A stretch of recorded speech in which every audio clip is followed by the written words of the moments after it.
Pemirsa KPUD Palembang mengambil alih perhitungan 521 kotak suara DPR RI di Kecamatan Sukarami, Palembang, Sumatera Selatan.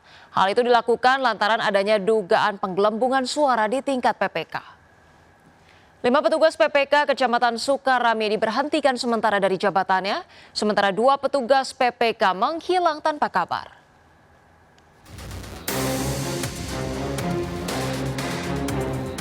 KPUD Kota Palembang mengambil alih rekapitulasi penghitungan suara pemilu 2024 di Panitia Pemilihan Kecamatan Sukarami sebab ada temuan penggelembungan kotak suara untuk pemilihan anggota DPR RI.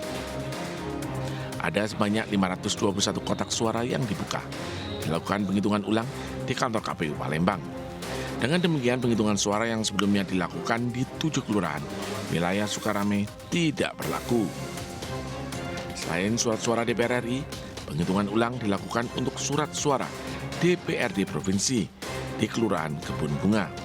Sebanyak 45 kotak DPRD Kota di Kelurahan Kebun Bunga, sejumlah 43 kotak suara, dan 5 kotak suara di Kelurahan Sukajaya.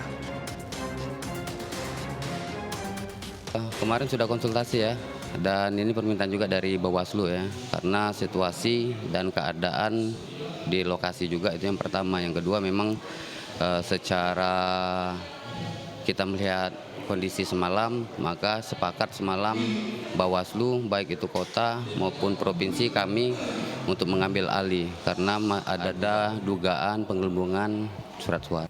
Yang pertama, tugas Bawaslu sebagai pengawas pelaksanaan pemilu, apapun yang dilakukan oleh KPU, kami siap mengawasi.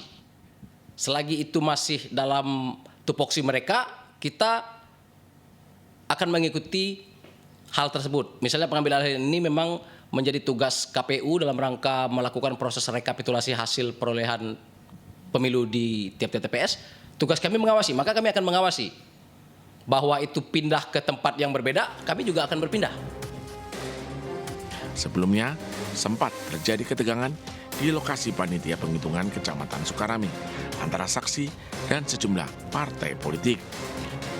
Sejumlah saksi memprotes proses penghitungan yang dilakukan oleh petugas PPK. Akibat masalah ini, 5 petugas PPK diberhentikan sementara sebagai PPK Kecamatan Sukarami, Palembang. Sementara 2 petugas PPK menghilang, tak bisa dihubungi. Dari Palembang, Sumatera Selatan, Muhammad Riza Palevi melaporkan.